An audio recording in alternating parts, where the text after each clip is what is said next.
Please welcome the President of the Democratic Republic of the Congo, Felix Antoine Tshisekedi.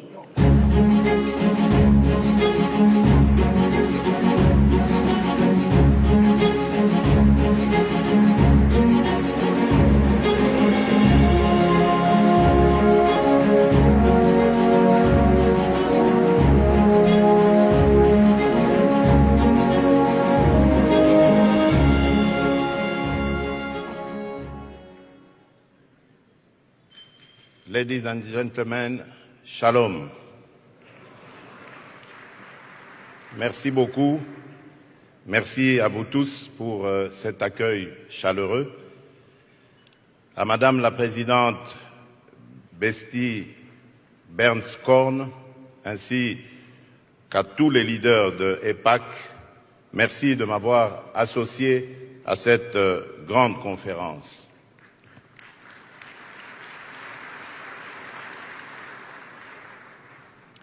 Je viens m'adresser à vous aujourd'hui, non seulement en tant que président de la République démocratique du Congo, un pays ami d'Israël, mais aussi en mon nom propre, car mon parcours personnel a fait de moi un grand ami du peuple juif et un fervent défenseur de sa cause.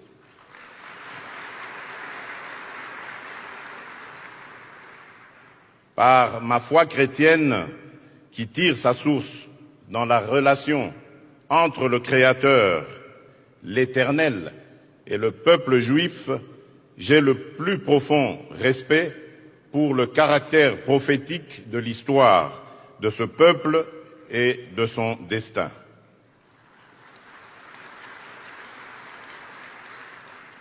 Boussole des nations et horloge du monde, Israël est au cœur de notre civilisation judéo-chrétienne.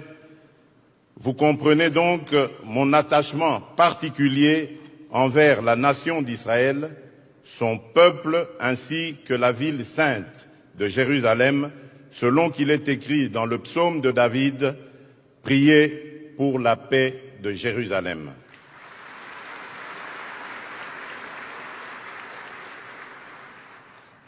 Les relations entre mon pays et Israël sont restées longtemps en léthargie. Nous avons pourtant d'énormes domaines de convergence, d'intérêt sur les plans sécuritaires, économiques, culturels et scientifiques.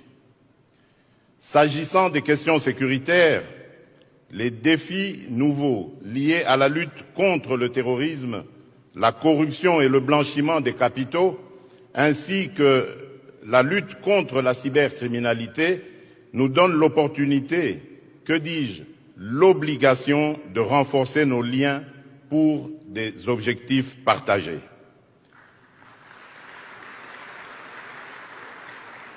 Je désire tisser avec Israël des liens forts et une alliance dans laquelle mon pays sera une bénédiction pour la nation d'Israël, selon la promesse de l'Éternel qui dit à Abraham dans Genèse 12, verset 3, « Je bénirai ceux qui te béniront ».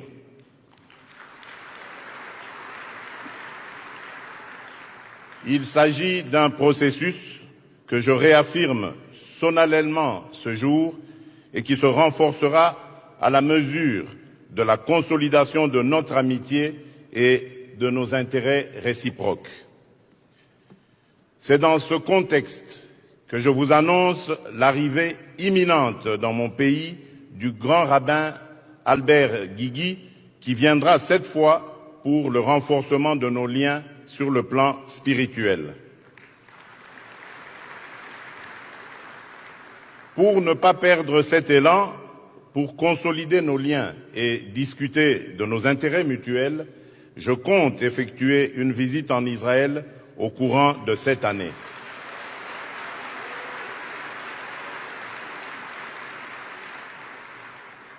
Aussi, après plus de 20 ans sans une représentation au niveau adéquat, je procéderai dans les prochains jours à la nomination d'un ambassadeur extraordinaire et plénipotentiaire auprès de l'État d'Israël.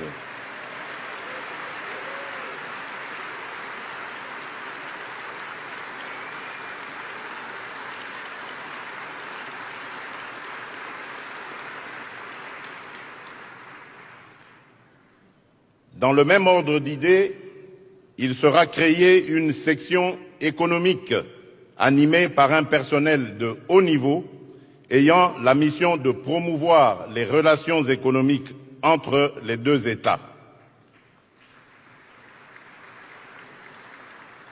Notre ambassade étant à Tel Aviv, je ne trouve aucun inconvénient à ce que la section économique soit installée dans la ville bénie de Jérusalem. L'expérience et le savoir-faire d'Israël dans les domaines de l'agriculture, des sciences et de la technologie ont toute leur place dans mon pays qui s'étend sur 2 345 410 km² et plus de 85 millions d'habitants, mais n'exploite encore que 10% de ces 120 millions d'hectares de terres arables et irrigables, une partie infinitésimale de ces ressources en eau et de ces ressources minières estimées à plus de 24 000 milliards de dollars. J'invite Israël à accroître sa présence diplomatique et économique dans mon pays à la hauteur du potentiel qu'offre la relation entre nos deux États et nos deux peuples.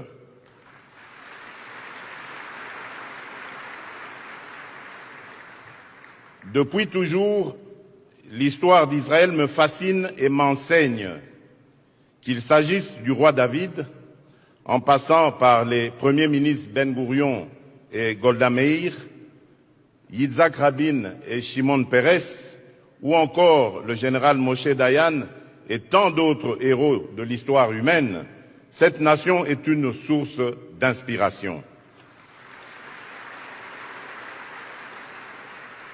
Elle nous apprend ce qu'il est possible à l'homme de réaliser en peu de temps quand on a la volonté, la résilience et surtout la grâce et la faveur divine.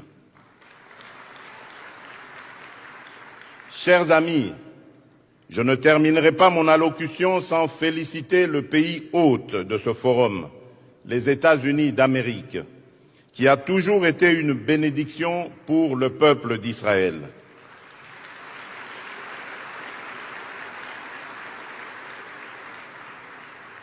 À cet égard, nous soutenons le plan du président Donald Trump en faveur du retour à une paix durable et à la coexistence pacifique entre les deux États, Israël et la Palestine. Enfin, je remercie mes frères et sœurs chrétiens évangéliques de ce pays qui, pour leur soutien indéfectible à la paix et la sécurité de l'État d'Israël.